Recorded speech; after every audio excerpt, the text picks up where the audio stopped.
मी कंत्राटी वाहन चालक शुभम राजाराम चव्हाण शिरला नेमाने माझी जॉईनिंग दिनांक 25/4/2022 यापासून मी 11/3/2025 पर्यंत वाहन चालक म्हणून कार्यरत होतो. पण 13/3/2025 ला मला उमेश पाटील यांनी काढला.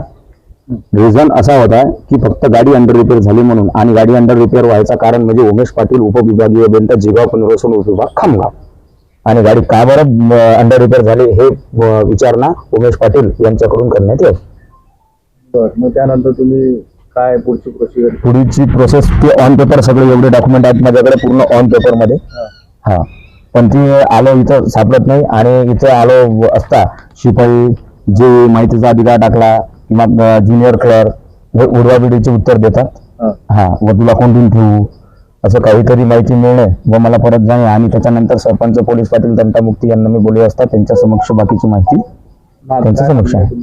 बस माझा टीव्ही बिल 2 वर्षाचं बाकी, आणि रिजॉईनिंग आणि काढलं कसं यांची मला बाय प्रोसेस पाहिजे, आणि जॉईनिंग परत. आणि आपण लेबर कोर्टात पण टाकलं होतं, उमेश पाटील एकही तारखेला हजर राहिलेला नाही. हो, आणि आता हायकोर्टामध्ये आपण हे टाकलेलं आहे. उमेश पाटील तर तुम्ही नाव घेतलं आता. हो, ते उप अभियंता का अभियंता आहे? हा, अभियंता. पण मग कॉन्ट्रॅक्ट बेसवर तुम्ही हे कॉन्ट्रॅक्ट पद्धतीने भरलेलं आहे. मग त्या कॉन्ट्रॅक्ट ठेकेदाराचं नाव तुम्हाला माहित आहे का? म्हणजे मग त्यांच्याकडे तुम्हाला कंप्लेंट करायला लागेल ना. धर्मवीर टूर्स अँड ट्रॅव्हल्स त्यांचं माझ्याकडे मेसेज आहे, तर त्यांनी सांगितलेलं मी तुला काढलं नाही, तुझ्या साहेबांनीच तुला काढलेलं आहे, म्हणजे उमेश पाटील. हो, आणि उमेश पाटलांनीच मला सांगितलं होतं. त्याचं डिव्हिजन मध्ये कॅमेरा आहे 13/3/24. अच्छा, ते कॉन्ट्रॅक्टदार म्हणतात की उमेश पाटलांनी मला सांगितलं होतं की याला काढायचं, आणि मला उमेश पाटलांनी सांगितलं कॉन्ट्रॅक्टदारांना असं कोणतीच माहिती दिलेली नाही मला, की काढलं म्हणून.